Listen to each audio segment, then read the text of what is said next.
Bora falar de futebol? Eu ainda tô em Lima, aqui no Peru. Pois é, demora, né? Enfim, vamos falar um pouquinho, até eu voltar pro Brasil, dos desafios da montagem do elenco do Palmeiras para 2026, né? É muito importante falar sobre isso e analisar o grande desafio, na verdade, que é movimentar este elenco que foi reformulado. Porque não é fácil você vender um jogador que acabou de chegar, você emprestar um jogador que acabou de chegar, você se desfazer de um investimento que foi alto sem tomar um prejuízo grande, não é fácil. Então, quando a gente olha para o elenco de 2025 e tenta pensar no elenco de 2026 para o técnico Abel Ferreira, fatalmente são muitos os desafios. Tem muito jogador com contrato longo, gordo, que vai ser difícil movimentar. Não dá para negar. Não dá para negar, mesmo não tendo uma resposta nessa temporada. E vai ter jogador que o Palmeiras certamente vai dar mais tempo, não vai movimentar mesmo não tendo essa resposta, enfim. Vamos falar sobre tudo isso nesse vídeo. Mas antes, eu vou me apresentar para a galera que está chegando agora no canal do Fragoso. Esse não é o meu cenário, eu ainda estou em Lima, no Peru, mas quando esse vídeo for publicado, eu já vou estar chegando no Brasil, tá?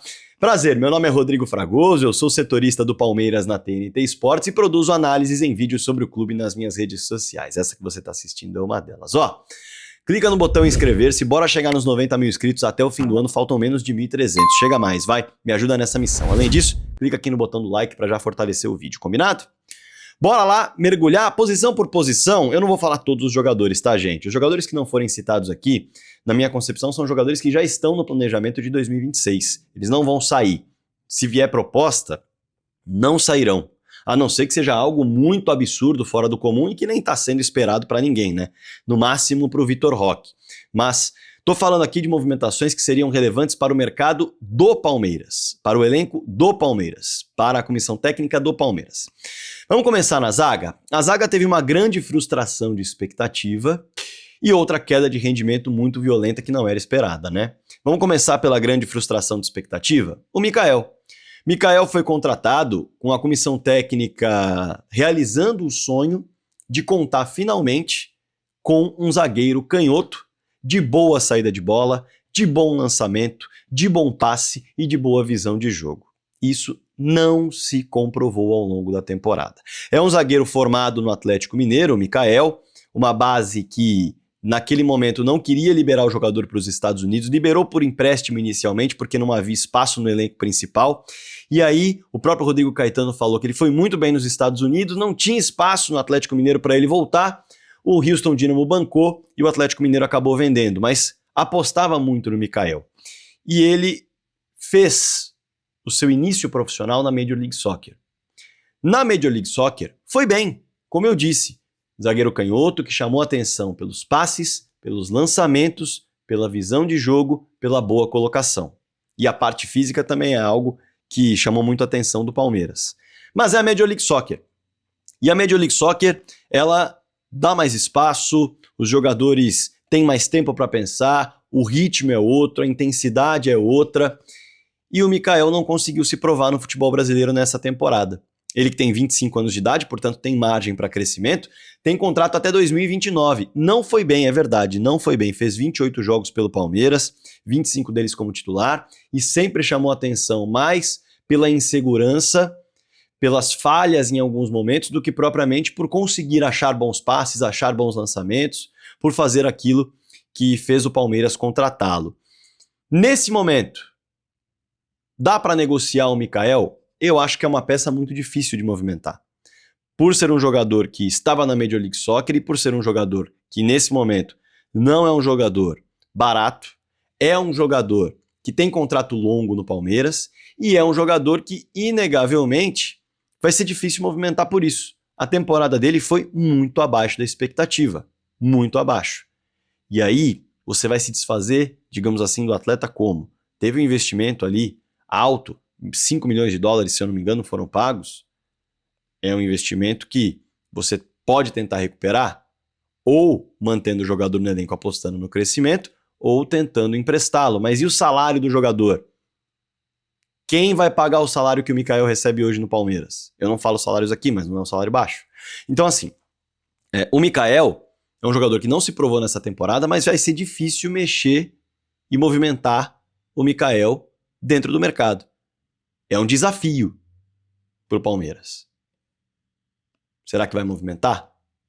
Acho difícil. Quem pode virar mercado, e aí a gente está falando de uma movimentação mais fácil, uma movimentação que certamente outros times terão grande interesse no jogador, se o Palmeiras entender que ele bateu no teto e daqui para frente não deve recuperar o seu bom futebol, o seu bom nível. O Murilo tem contrato até 31 de dezembro de 2027, 28 anos, é uma idade boa, é uma das lideranças do time, fez 44 jogos pelo Palmeiras, sendo 43 como titular nessa temporada, mas passou longe de ser o zagueiro seguro que era nas temporadas anteriores, passou longe de ser um zagueiro artilheiro como já foi, perigoso na bola aérea como já foi, e teve muita dificuldade na saída de bola nesse ano. Um jogador que tentou muito, e ele tem esse perfil, né? O Murilo é um jogador que não sente jogo. O Murilo é um jogador que não fica nervoso, não fica tenso. O Murilo é um jogador que vai tentar. Ele vai jogar. Errou uma vez, ele vai tentar de novo. Errou 2 vezes, ele vai tentar de novo. Errou 3 vezes, ele vai tentar de novo. Ele não erra, ou melhor, ele não peca por omissão. Mas por não pecar por omissão e pelo ano inseguro que ele teve com a bola no pé, ele não conseguiu convencer e não conseguiu ser o zagueiro que o Palmeiras precisava ao lado do Gustavo Gomes, que na temporada de 2024 foi mal, mas na temporada de 2025 foi bem, na minha opinião, o Gustavo Gomes, e por isso não entra nessa lista.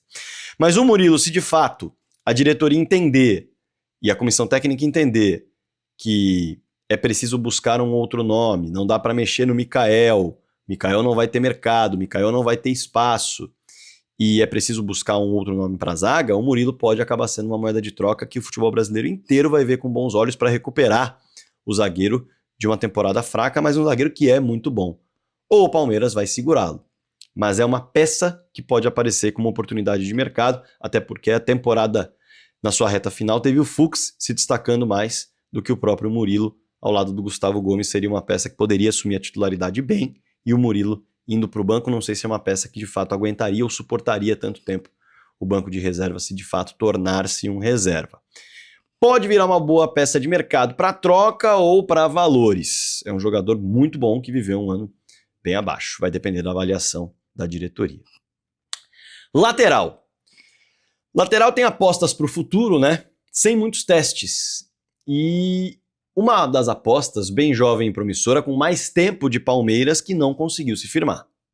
Vamos começar pelos dois que não se provaram, mas vai ser praticamente impossível movimentar no mercado. E nem deve ser interesse do Palmeiras movimentar no mercado, justamente porque foram pouco testados. São poucos jogos. Começando pelo Kelvin, né? O Kelvin, ele tem contrato até 2030, é um contrato longo, mas ele acabou de chegar. Ele fez 18 jogos pelo Palmeiras. O Kelvin não tem nem 20 partidas. E tem 24 anos. Tem margem para crescimento, já mostrou no Atlético Paranaense um bom futebol. Era muito relevante no Atlético antes de ser vendido para o futebol russo. Então, ele não se provou esse ano. Mas o Palmeiras tem que apostar nele para a próxima temporada. É a minha opinião. Não é uma peça para movimentar no mercado, não é uma peça para mexer. O Jefté acabou de chegar também e fez só 11 jogos com a camisa do Palmeiras. Tem só 21 anos e tem margem para crescimento também. Imagino eu que o Jefté seja uma peça muito difícil de movimentar no mercado também, se o Palmeiras, por acaso mesmo com a margem pequena de jogos, tenha identificado que não era aquilo que esperava ou não vai dar para desenvolvê-lo. Não acho que vai ser uma peça de movimentação de mercado do Palmeiras não, tá? Não se provou esse ano, é verdade, mas jogou muito pouco também. Quem pode virar mercado é o Giai. O Giai, que tem contrato até 2030 também, assim como os outros dois laterais, chegou faz 1 ano e meio já. Ele chegou faz tempo. Rocha e Mike ainda eram os laterais direitos do Palmeiras. Na temporada em que ele chega, ele vai muito mal, faz só 12 jogos, fica escanteado por muito tempo, porque realmente não conseguiu se adaptar ao futebol brasileiro, e aí faz a pré-temporada, faz esse ano inteiro, são 48 jogos pelo Palmeiras nessa temporada, mas ele não conseguiu se firmar. Teve bons momentos jogando como um terceiro zagueiro, sem precisar passar do meio-campo. Ali, ele foi bem mesmo. Agora, em todos os jogos que o Giai precisou passar do meio-campo, ele não foi destaque, com uma exceção, num jogo contra o Juventude. Além desses jogos, o Giai teve muita dificuldade para mostrar capacidade de gerar jogo, capacidade de ultrapassar, capacidade de cruzar, capacidade de mano a mano, de buscar a linha de fundo, se mostrou muito limitado nesse sentido. Tem o carimbo da seleção de base argentina, tem só 21 anos de idade e o Palmeiras deve apostar no desenvolvimento dele. É muito provável que aposte. Agora, que ele tem mercado, ele tem. Se o Palmeiras quiser movimentar alguém nas laterais, não vai ser o Kelvin, não vai ser o Jefté, não vai ser o Piquerez. É o Giai. É a peça que pode interessar e pode valer dinheiro e pode valer moeda de troca, porque inclusive clubes europeus já sondaram o Palmeiras nessa temporada no meio do ano. E o Palmeiras não quis conversar. Mas imagino eu que nas laterais o Palmeiras não vai mexer, tá? Volante! Vamos lá. Quem pode virar mercado, né?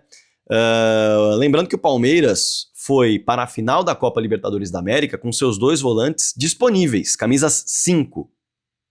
Os 2 no banco de reservas. Improvisou um outro jogador para ocupar aquele espaço em alguns momentos. O Aníbal Moreno tem contrato até 2029, tem 26 anos de idade.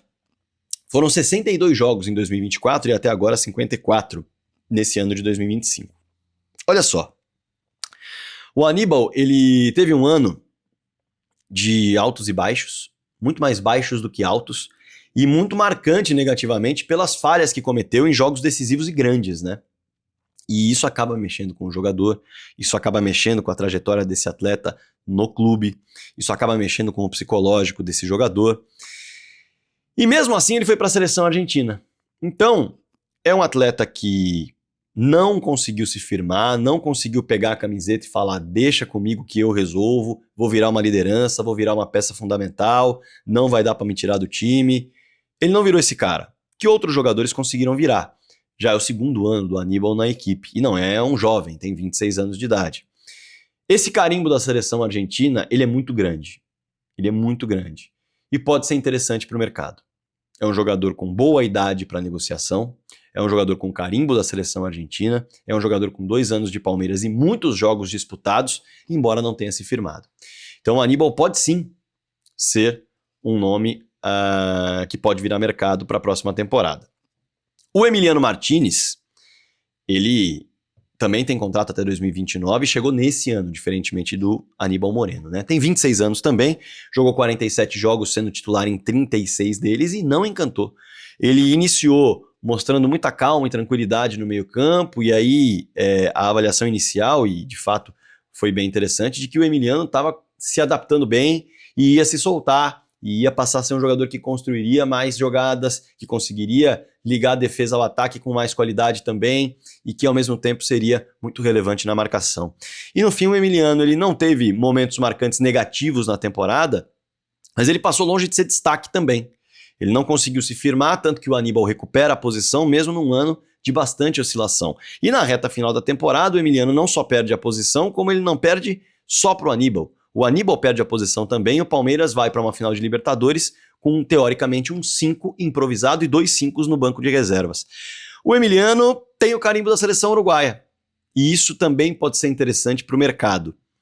Jogador que no Red Bull Bragantino não se firmou, foi jogar na Dinamarca, lá se firmou, e nesse retorno ao Brasil não conseguiu se firmar, não conseguiu chamar atenção, não conseguiu ser destaque, e termina a temporada assim como o Aníbal no banco de reservas para um outro atleta que não é da origem na posição.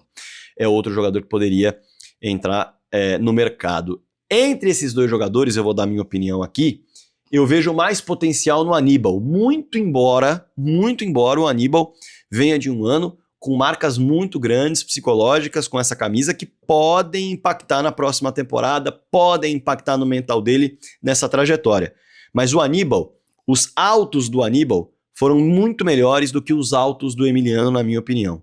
Os melhores momentos do Aníbal com o Palmeiras foram muito melhores do que os melhores momentos do Aníbal no Palmeiras. Então, se fosse para mexer no mercado, eu mexeria com o Emiliano Martinez e apostaria no Aníbal para mais uma temporada. Precisando trabalhar muito para recuperá-lo, principalmente no quesito mental, depois das falhas que acabou cometendo.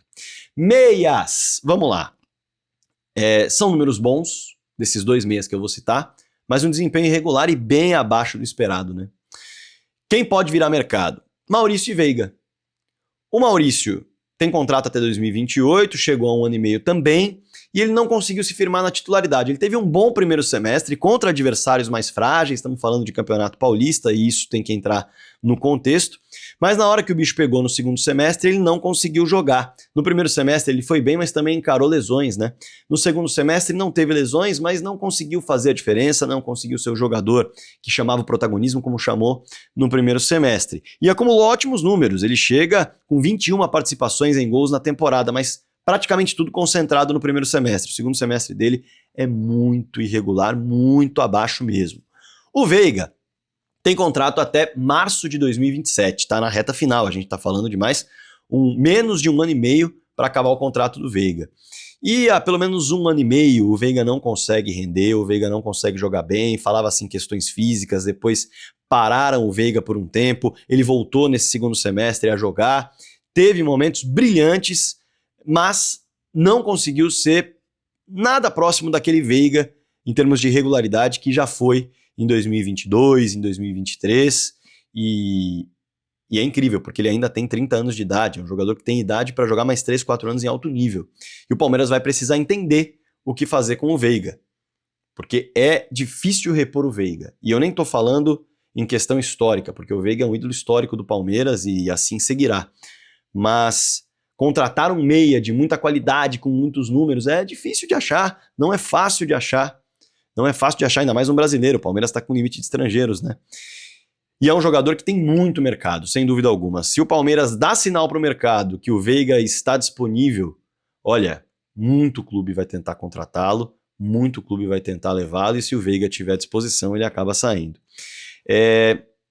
Entre esses dois, negociar um deles, se necessário for, eu iria de Veiga.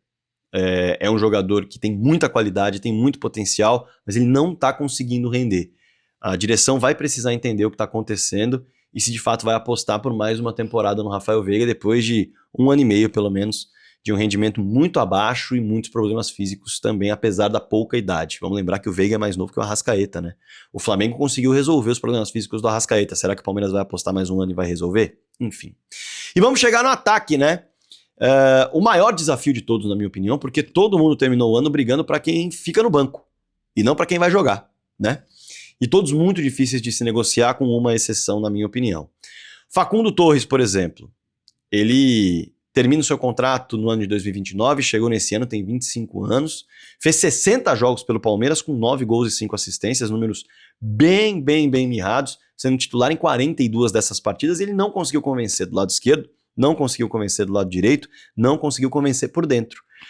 É um jogador que o Palmeiras não tem muita margem para mexer, não. É um jogador que foi caro para você recuperar o valor.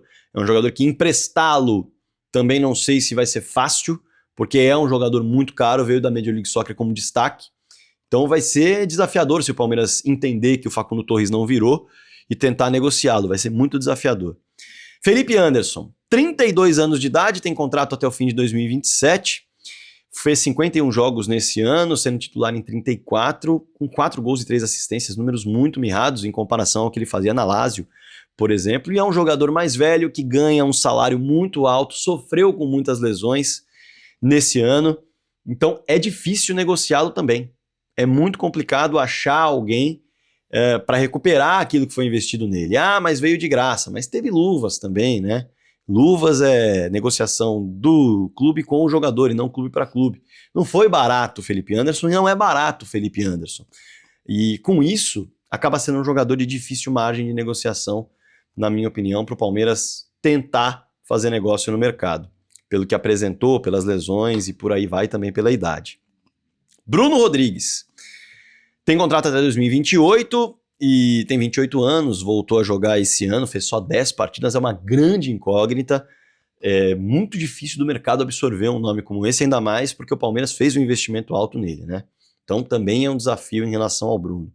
Ramon Sosa chegou no meio do ano, tem 26 jogos, 27 melhor dizendo, pelo Palmeiras, 26 anos de idade, foi titular em 13 jogos, deixou 3 gols e 3 assistências, com um rendimento muito aquém daquele que ele apresentou no Tajeres, nas 2 temporadas em que esteve aqui. No Nottingham Forest nem conta porque ele praticamente não jogou. É um jogador também de investimento muito alto, de salário alto, rendimento muito baixo, e vai ser muito difícil fazer negócio se o Palmeiras entender que o Ramon Sosa não é aquilo que ele esperava, mas chegou no meio do ano, muito provavelmente segue na temporada normalmente, não vai ser jogador que o Palmeiras vai olhar para o mercado. A chance de mercado que o Palmeiras tem, digamos assim, no ataque é o Luigi, né? Que tem contrato até 2029, é uma cria da base do Palmeiras, só jogou 22 partidas no ano, bem picadinho em relação a minutos, né? E a comissão técnica parece não confiar nele. A comissão técnica parece olhar para o Luigi e entender que ele não está pronto, ou que ele não tem condições, por exemplo, de jogar 20 minutos com o time amassando o adversário, jogando bola na área. Ele prefere colocar, eu digo o Abel, o Gustavo Gomes na área do que o Luigi, que é atacante de origem. E o Luigi, que se destacou na base, jogando com o Tales como dupla de ataque, viu durante boa parte do ano, em termos de qualidade, o Palmeiras jogando com 2 atacantes, e ele não aparecia como uma peça para entrar com frequência, jogando num sistema em que ele poderia se encaixar, porque fez bem na base.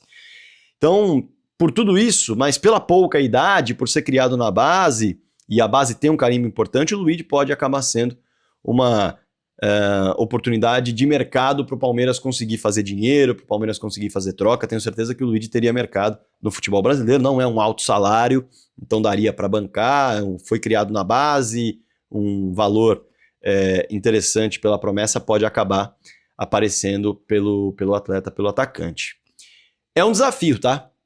É um desafio. Eu tô mostrando aqui, basicamente, o panorama de cada atleta, o panorama de cada jogador que não conseguiu convencer nesse ano e se tá mais para mercado ou se tá mais para se manter no Palmeiras. Claro que você pode deixar sua opinião aqui embaixo, claro que você pode deixar seu comentário aqui embaixo em relação ao desafio que o Palmeiras tem pela frente de mercado. Lembrando que eu fiz um vídeo, o vídeo anterior a este é sobre o que o Palmeiras tem de fazer nos últimos 2 jogos, tendo em vista o ponto de partida que é o Abel dizendo que o Palmeiras não tem mais chances no Brasileiro, embora matematicamente tenha. E na minha opinião, esses jogadores que não convenceram, que não tiveram tantos minutos, têm de jogar essas 2 partidas. É preciso entender, com uma sequência de jogos, mesmo que curta, o que cada um pode entregar, o que cada um pode colaborar num momento em que o Palmeiras tem jogos contra equipes relevantes, jogos oficiais, sem uma aspiração, segundo a própria comissão técnica. O vídeo é longo, mas ele merece essa análise mais minuciosa, esse olhar para o tempo de contrato de cada atleta, esse olhar para o que cada atleta ofereceu, o que o mercado pode absorver ou não. É um panorama, claro, do que pode aparecer. Lá no final do ano a gente vai fazer uma análise mais minuciosa, posição por posição também, mas essa é bem relevante, já que o tema está em alta aí, com a torcida do Palmeiras debatendo o possível mercado alviverde, as peças que o clube pode negociar ou não. Claro, como eu disse, quero sua opinião aqui embaixo nos comentários, né? Que bom que você chegou até aqui, quase 23 minutos de vídeo. Comenta que chegou até aqui, escreve aí, cheguei até aqui, Fragoso, adorei o vídeo, muito bom, me deixou pensando, refletindo, vou deixar minha opinião aqui, seu comentário é muito importante, tá? Além disso, também é importante você clicar no like e clicar no hype, esses 2 botões mostram para o YouTube que o vídeo é bom, e aí a plataforma manda para mais pessoas, o que é fundamental para o meu trabalho. Se inscreva no canal, não se esqueça, e se quiser ser membro, colaborando diretamente, R$5 por mês, fantástico, precinho baixo para você ser um apoiador do canal do Fragoso todo mês, esse trabalho que eu faço diariamente aqui. Combinado? Então já sabe, né? Espalhe o canal do Fragoso para todo mundo e bora falar de futebol.